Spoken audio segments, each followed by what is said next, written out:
नमस्कार. मी सुमेधा सरदेसाई.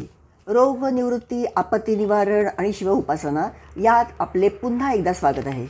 आपण बघत आहोत केवळ आजाराचं योग्य निदान न झाल्यामुळे कशी वाताहत झाली.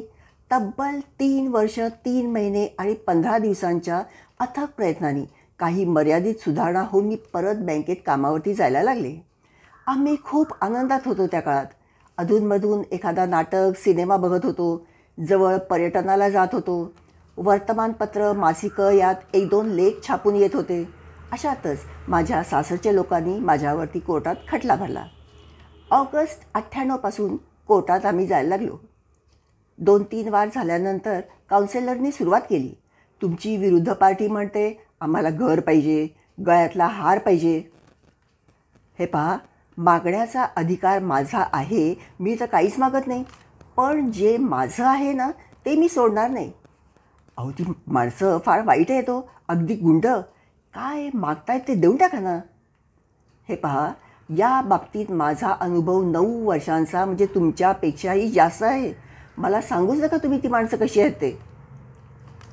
आम्ही आपलं मध्यस्थाचं काम करत असतो. संगनमतानी जर काही सुटण्यासारखं असेल तर केस लढत बसायला नको ना. संगनमतानी केव्हा म्हणायचं हो? तुम्ही दोन्ही बाजू ऐकल्या तर ना. फक्त त्यांचं ऐकून तुम्ही माझ्याशी बोलता आहात तर संगनमत होईलच कसं? ते म्हणतायत त्यांनी आणि त्यांच्या वडिलांच्या पैशांनी घर बांधलं आहे. हे पूर्ण खोटं आहे. वडिलांनी त्यांचा पैसा पिण्यात घालवला. त्यांच्या मुलांनी त्यांचा पैसा शेअर्समध्ये इन्व्हेस्ट केला आहे. ही माणसं कायमच भाड्याच्या घरात राहत आली. बँक कर्मचाऱ्यांना सवलतीच्या दरात घरासाठी कर्ज मिळतं. त्यासाठी 3 वर्ष नोकरी पूर्ण व्हावी लागते. 2 दिवस आधी आमचं अर्ज लिहून सगळं काही तयार होतं. 3 वर्ष झाल्या अर्ज पाठवला. इतकी आम्हाला त्यावेळेला पैशाची नितांत आवश्यकता होती. एक बँकेचं आणि दुसरं बँकेच्या सोसायटीचं अशी 2 कर्ज मी घेतली, ज्याचे हप्ते अजून माझ्या पगारातून जात आहेत. घरासंबंधी सगळी बिलं, पेमेंट केलेले चेक नंबर सर्व काही बँकेच्या फाईलमध्ये आहे. ठीक आहे, यावर आधारित मी रिपोर्ट तयार करून कोर्टाकडे पाठवतो. 4थ्या मजल्यावर कोर्ट आहे. पुढच्या वेळापासून कोर्टात जायला हरकत नाही. आजारपणामुळे इतके वर्ष आम्ही काही बघितलं नव्हतं. माहिती काढायला सुरुवात केली आणि धक्कादायक बातम्या पुढे लागल्या. हाताखालच्या कामगाराला शिवीगाळ केल्यामुळे ती कंपनी, पर्यायाने ते शहर कायमचं सोडावं लागलं. जाताना घर म्हणजे तो बंगला 11 महिन्यांच्या भाडे तत्वावर एकानं राहायला दिला. अर्थात डिपॉझिट ह्या लोकांनीच घेतलं. बँकेकडे चौकशी केली. कराराची एक कॉपी बँकेकडे होती. बँकेला कळलं मी घराचा ताबा घेणार आहे. कोल्हापूरची जवळची आणि सर्वात जास्त मदत करणारी माझी मैत्रीण वेरोनिका डिसा हिला बंगल्यावर जाऊन भाडेकरूशी त्यासंबंधी बोलायला सांगितलं. ती बँकेतील एक सहकारी अनिल अणेकर दोघं जाऊन त्यांच्याशी बोलून आले. सुदैवाने ती माणसं खूपच चांगली होती. ती म्हणाली, आम्हाला थोडा अवधी द्या आणि जाताना आमचं डिपॉझिट द्या. आम्ही दुसरी जागा बघतो. त्यांच्या जाण्याच्या सुमारास आम्ही गेलो. हॉटेलमध्ये राहिलो आधी. दुसऱ्या दिवशी सकाळी जाऊन त्यांना डिपॉझिट दिलं. त्यांनी सामान हलवल्यावर संध्याकाळी ताबा घेऊन आम्ही परत आलो. तेव्हापासून दर 3-4 महिन्यातून एकदा आम्ही कोल्हापूरच्या घरी जायचो. सुदैवाने तिथली माणसं पण खूपच चांगली होती. मागे राहणारे संगपाळ काका काकू आणि त्यांची 3ही मुलं, सागर, धैरू, अमोल, खास करून सागर हे आमचा भक्कम आधार होते. लागणारी सगळी मदत त्यांनी केली, कायमच केली. गेल्या गेल्या घर साफ करायला लागायचं, बाग साफ करायला लागायची, तो लगेच 2 माणसं पाठवायचा. वीज बिल भरायचं, पाणी बिल भरायचं. मुदतीत असेल तर आम्ही भरायचो, नाहीतर पैसे ठेवून जायचो. ती मुलं पुढे भरायची. इकडे सासरच्या लोकांना जसं कळलं की कोर्टात केस चालू होणार आहे, त्यांच्या कारवाया वाढल्या.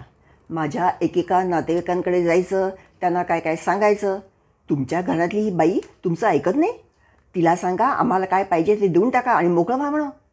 दर थोडे दिवसांनी आमचा एक नातेवाईक माझी समजूत काढायला घरी यायला लागला. हे कमी होतं म्हणून की काय, काही दिवसांनी त्यांचा एक मित्र घरी यायला लागला. एक मित्र जमिनीकडे बघत माझ्याशी बोलत होता. तो काय मागतो तर देऊन टाका हो. हे पहा, काय समजूत तुम्हाला काढायची असेल ना, ती आपल्या मित्राची काढायची, माझी नाही. सगळं गयाशी आल्यानंतर आता आलात काय? काय करू हो, तुमच्या नजरेला नजर भिडून बोलायची माझी हिंमतच होत नाही. पण आमचा मित्र ऐकत नाही ना. हो ना, मग चित्र तर तुम्ही असं उभं करताय की मी ऐकत नाही म्हणून. त्यांचे पाढे वाचू का? माझा मोठा भाऊ शिरीष त्यावेळेला परदेशात होता. 1-1.5 वर्षातून एकदा यायचा. त्याच्याकडून तुम्ही 25,000 रुपये घेतले. आम्हीसुद्धा कधी पैसे मागितले नाहीत. सर्वजण समजून उमजून मदत करत होते. मला पाठवलेली भाऊबीजसुद्धा स्वतःच्या खात्यात भरली.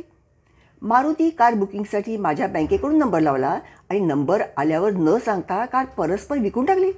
माझी M50, चांगले कपडे, माझं सामान कुठे आहे?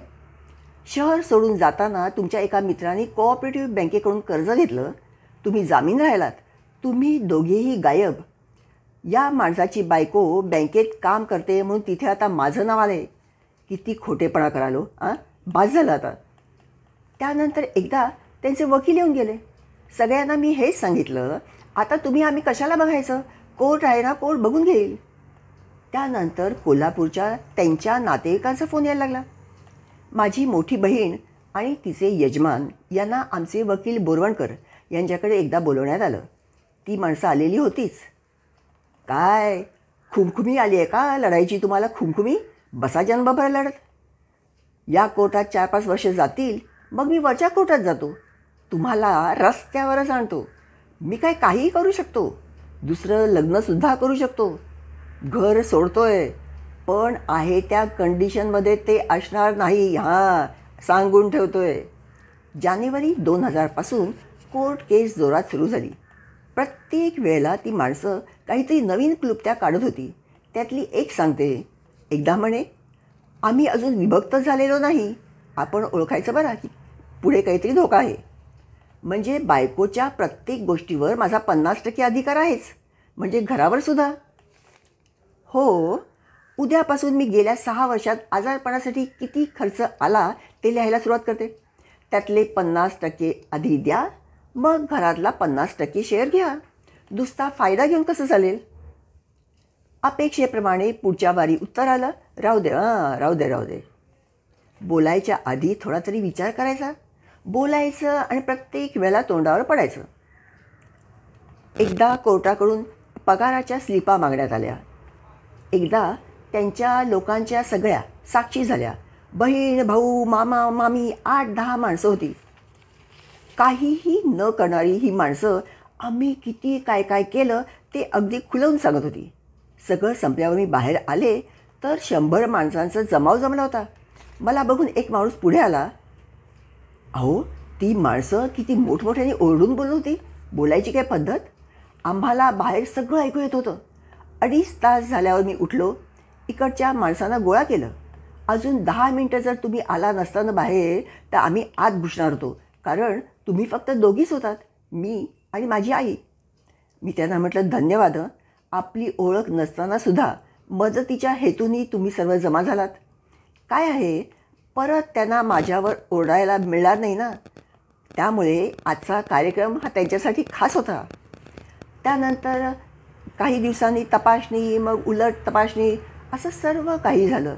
तिकडचे वकील आणि सर्वांनी माझं एका गोष्टीसाठी कौतुक केलं. किती शांतपणाने आणि धीराने तोंड दिलं होतं तुम्ही प्रत्येक गोष्टीला. जून 2001ला कोर्टाचा निकाल आमच्या बाजूनी लागला. त्याच्या 6 महिने आधी कोल्हापूर कोर्टाकडून मला समन्स आलं. म्हणजे आता कोल्हापूरला कोर्ट केस चालू होणार होती. उपासनेमध्ये गेल्या भागापासून आपण बघत आहोत एक मोठा विषय, घराण्यातील दोष. आपल्याला जसं वडिलांचं नाव मिळतं, घराण्याचं आडनाव मिळतं, काही जणांना शेती जमीन यात वाटा मिळतो. जसं आपल्याला काही मिळतं त्याचबरोबर काही दोषसुद्धा चालत येतात.